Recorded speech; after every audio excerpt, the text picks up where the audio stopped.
के सागर परम पिता परमात्मा का संतान हूँ। हमारे अपने ही अंदर आत्मा परमात्मा रूप में आनंद का विशाल खजाना है, पर हम उस अनमोल खजाने से अनजान रहते हुए दुख क्लेश भरा जीवन जीते हैं। अपने भीतर आनंद के अमृत स्रोत को होते हुए भी सुख की चाह में जीवन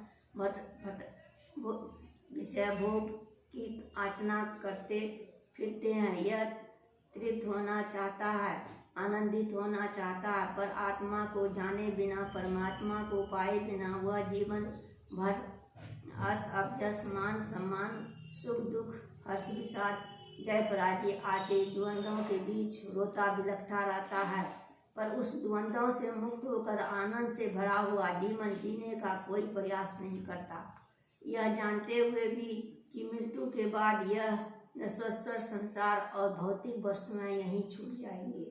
फिर भी वह इनका मोह नहीं छोड़ पाता।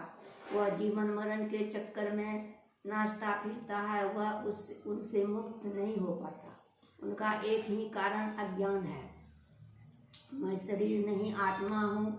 शरीर तो आत्मा का आवरण मात्र है, वस्त्र मात्र है। आत्मा परमात्मा का ही अंश है, अपितु परमात्मा की भांति आदमी भी सच्चित आनंद स्वरूप है। उनकी हर पल अनुभूति होना ही ज्ञान है, आत्मज्ञान है, ब्रह्म ज्ञान है।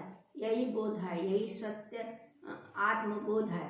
पर बोध ही वह दृष्टि है जिससे हम नित्य अनित्य सत्य में भेद कर पाते हैं। यह बोध होते ही व्यक्ति के जीवन जीने का तरीका बदल जाता है। वह आत्मदर्शन को और अगर उन्मुख होने लगता है, वह आनंद के वास्तविक स्रोत के पास पहुंचकर वह सब कुछ प्राप्त कर लेता है जिसके लिए वह जीवन पर्यंत भटकता फिरता है।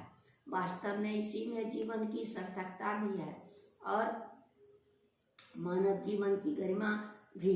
आत्मज्ञान आत्मबोध होने के बाद सांसारिक जीवन के प्रति मोह समाप्त होने लगता है। व्यक्ति आत्मोन्मुख ईश्वरोन्मुख होने लगता है। हम ईश्वर की ओर उन्मुख होते ही हम अपने ही भीतर स्थित आनंद के परम स्रोत तक पहुंच जाते हैं और वहां पहुंचते ही व्यक्ति परम शांति परम आनंद को प्राप्त कर लेता है। हम पर आपका आनंद का अमृत बरसता रहे। आपको नमन ओम आनंद।